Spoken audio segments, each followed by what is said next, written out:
You know, you just All right, here we go. and you just keep Gonna do adding and the adding. Cindy 369, So I'm like, you know what? 20 Hey, minutes straight, he's hardcore, so shit. as Let's many just reps switch as it up. possible. Here Let we me add go.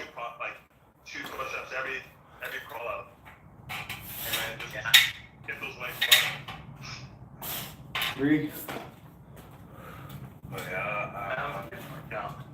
But that's it, right? Like iron sharpening iron, right? Like, you know, you're around other guys who you know that are gonna bring it. So say to yourself, you know what? Shit, I've gotta, you know, but when it's my turn, I've gotta bring it, man. You know, that's just it. You know? And imagine if you're in an environment or around a bunch of people who are doing like negative shit, right? Like your environment and your company, you know, can play a huge impact in terms of the level you rise, what you sort of push to accomplish and do. Yeah. So that's true, man. You know, poor company.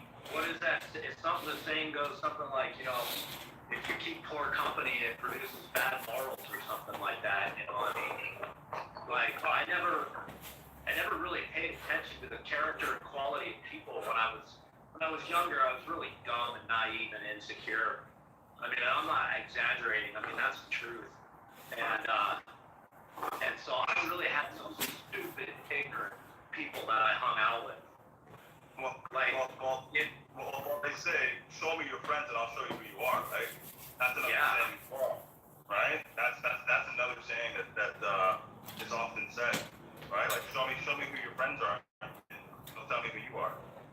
And it's like I can't tolerate very many. I mean, I can. I mean, I put up with them. I'm cordial and respectful and stuff. But to be honest with you, I don't know. I just find, you know, like I like everybody in the groups here. For the most part, you know, everybody's really decent, and it's just because you guys are trying. You know, like when you guys show up, you're showing up with positivity, and we're pushing towards something positive, something good. And it seems like, but when I go out in public, man, everybody's just like on the radio this Thanksgiving, the DJ was saying, oh, you know, like a day before Thanksgiving, he goes, I can't wait 4 days, or I can just do nothing, you know, because that's how I used to be. Like, I was going, oh man, 4-day weekend, great, I can just sleep in, I can drink, you know, I can just do nothing, play video games, whatever.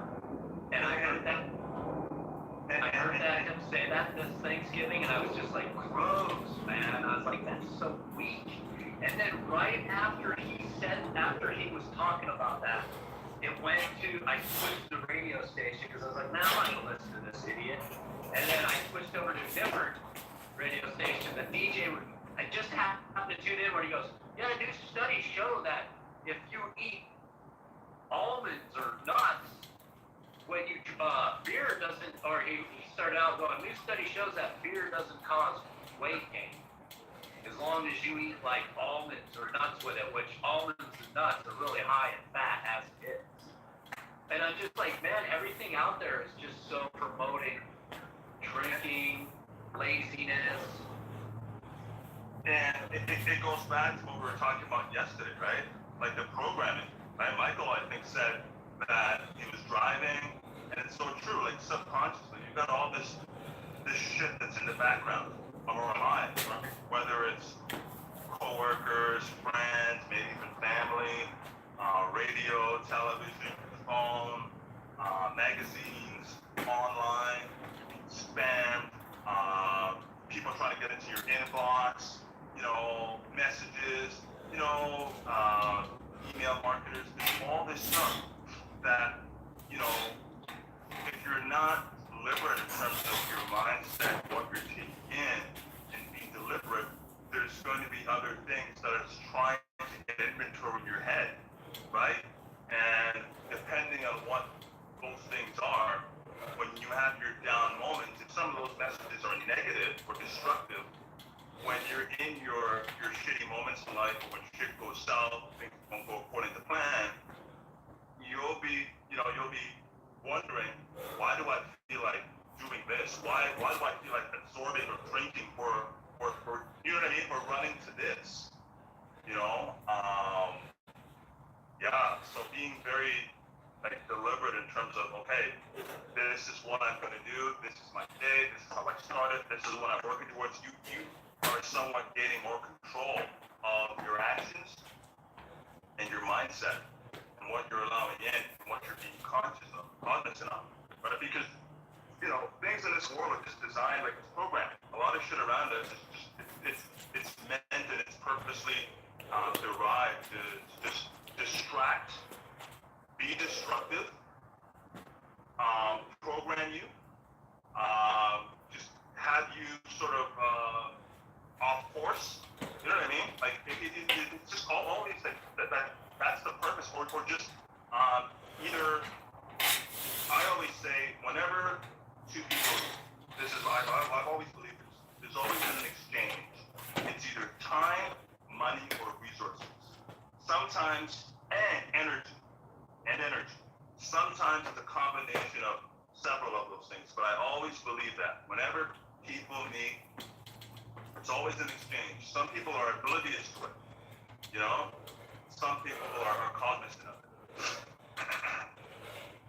Yeah. I'm a true believer. Whenever people meet, there's always an exchange. You know, they say a lot of what's going on in the world right now is that we're under a PSYOP operation. Like they're battling, it's a battle for the mind. Because I was listening to this Russian soldier, officer, whatever he was saying, when you get to a point in life where you don't know what's true and real anymore, then the PSYOP operation has worked. That you're a victim of the PSYOP operation. And man, dude, like America down here, it's not everywhere, but it's in a lot of places. Like this nation is disintegrating. It really is. The violence, the murders. I mean, you go down to Chicago, you go to the wrong place in Chicago, and you're gonna die, man. I mean, it's more dangerous than Afghanistan. Yes. I mean, it's crazy in some of the areas. And I just saw this 9-year-old girl getting her ass kicked by a boy, a big kid, just fucking pounded on her. And nobody did anything. The bus driver didn't stop. There were adults on the bus. Nobody jumped in and did anything. And I'm just sitting here, and it was like, I remember back in the 90s, I used to joke about it. In New York City, some woman would be screaming rape, and people just sit there and watch. And nobody jumps in and helps. And I'm just like, what? And that was back in the 90s. And nowadays, bro, I mean, we've literally got middle-aged men that are just totally wretched, perverted, dressing up transgender, and they're just they're indoctrinating elementary school kids. They're not even teaching our kids how to read, write, do math. They're just sexualizing our kids. Yeah, I'm of the belief that to each his own, but honestly, I've got a niece and a nephew, and, my nephew, he's like 5 years old, my niece, she's like 2. Why do they need to know about sexuality? You know what I mean? Like, to me, it bears no relevance. You know what I mean? It bears no relevance whatsoever. Why? One thing, yeah, it's totally, to me, that's kind of like an individual sport. If you want to be transgender, that's fine. I'm sure you can find a community and a club where other like-minded people like yourself can all get together and do your thing.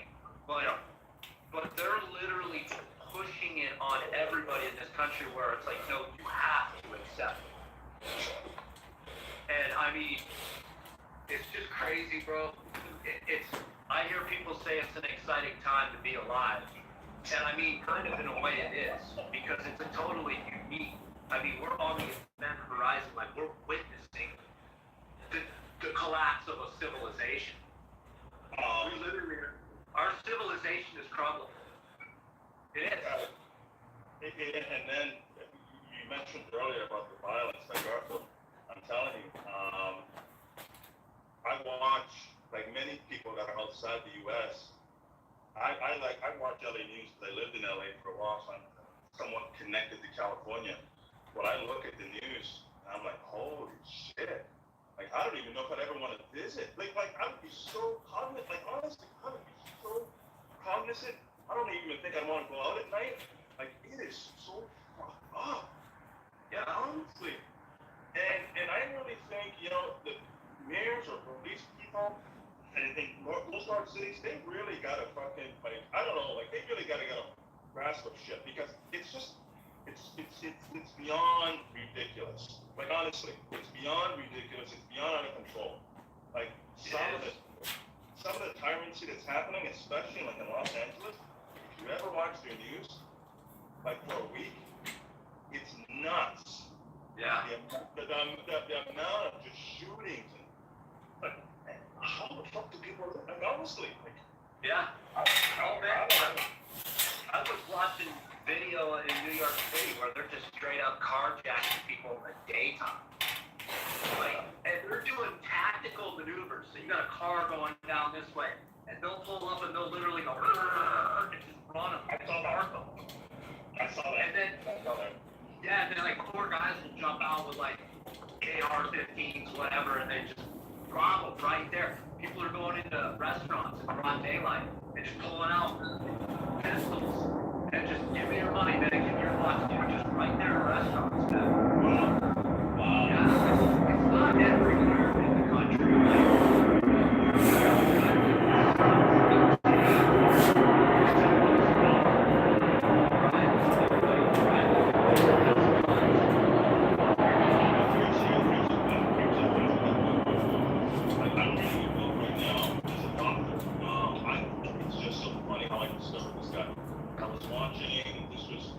Last year, was randomly flipping the channel, and yes, right?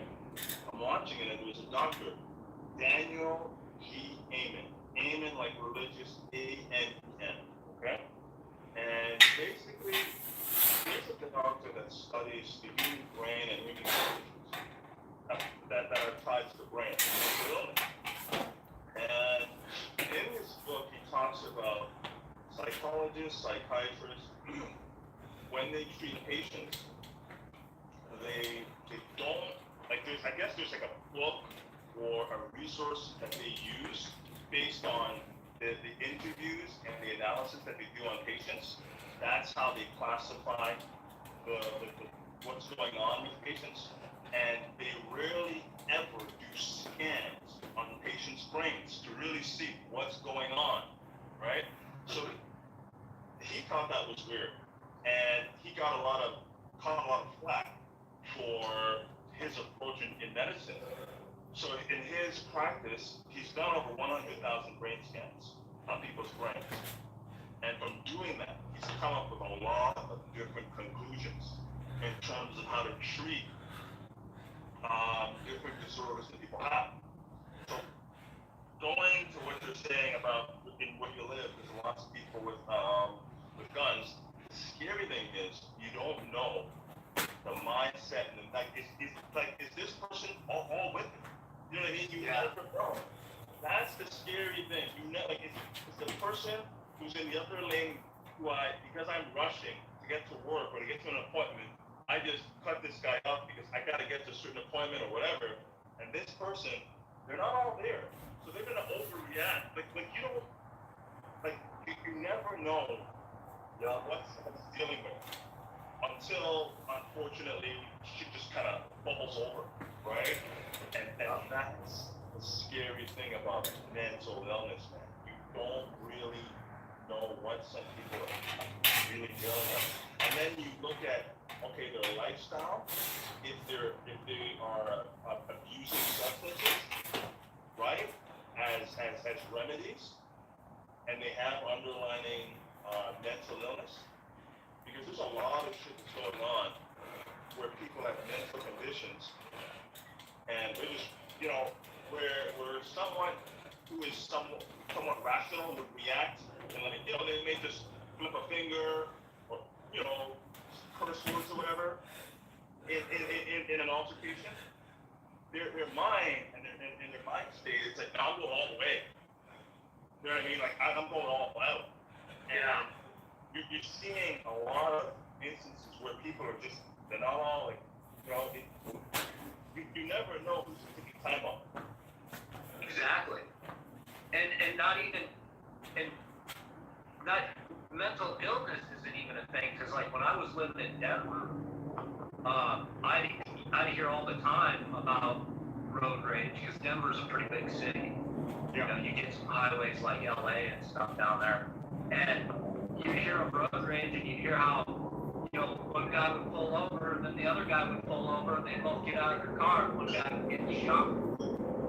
And, you know, mental illness wasn't even in the equation, it was just pure temper, just pure, you know, just pure rage and anger. People just, you know, I mean, so that's the other thing too. Yeah, I mean, I see what you're saying. You've got a lot of variables. You have people that are mentally ill, but then you just got some people too that just, they don't give a shit. Yeah, some people are just bad people. Honestly, they're bad people. Just honestly. Yeah. And that's such a good point. You know, when I think about it, this boss that I had, he freaked me out one day because we smoked a lot of weed at this job, and I just happened to just got done smoking, and I happened to be really high, and he was really into guns, and like he was breaking down the science to me about the amount of grain and the softness of the lead, and he's like, what I do is, he goes, I calculate the body weight, so I know how much grain and what kind of softness of lead, because he goes, like a 9mm, you don't want that just pokes a little hole in it, right? He goes, what I do to get maximum damage is, he goes, you got the right grain according to the body weight, and then the right softness of lead, so that way when it enters the body, the lead shreds, mushrooms as much as possible, and stops right at that back of the body and doesn't exit. And he had it down so scientifically, the way he was explaining it to me, I was like, dude, like, in my mind, I'm thinking, like, you're a freaking murderer. Like, you sit at home and calculate how to destroy them. I was just gonna say, who spends time thinking about shit like this? Yeah. And Like, honestly, now, for him to think this is just fucking normal, like how, okay, how I just described reading this doctor's book, and I'm just engulfed in, because I like, learning about the human brain fascinates me, and human behaviors fascinates me. So I can sort of absorb myself in that, and to me that seems normal. I mean, for everything, I don't know, bro. Like for him to see that as normal, I don't know what to say, man. I don't know what to say. And I don't do it justice, Manny. Like, you would have just had to hear him, because it was just like, to me, it was like a genuine moment of psychotic science. Like, this guy, I just was convinced he was psychotic. He was a murderer, because he went on in depth, breaking it all the way down so scientifically for like a good 30 to 45 minutes. And by the time I was done, I was just like, I was like petrified. I was like, oh my God, man, this guy is freaking psycho. Because I was just like, it's one thing to understand ballistics. It's one thing to understand how to, like, you know, load the bullets, you know, how to weigh out the grain. But it's another thing when you can go on a 45-minute dissertation about doing the most possible maximum damage to a body. He's like, yeah, how much do you weigh? I'm like 175. He goes, okay. So he's breaking it down how he would make a bullet to do as much possible damage to my body. He makes bullets? Well, he doesn't actually make the casings, but you know, he would buy the calibers and the bullets that would be. Yeah, you can get casings, you can go buy the gunpowder, you can get the lead, you can get all the stuff. They sell that crap here in America. you can reload your own bullets and stuff. That's why people say they call it keep your brass. You know, when you shoot your rifle or something, keep your casing because you can use that casing over again, and you can put a new primer in it. You can put new powder in it. You got a machine that'll press all that stuff together for you. Well, if you got a brand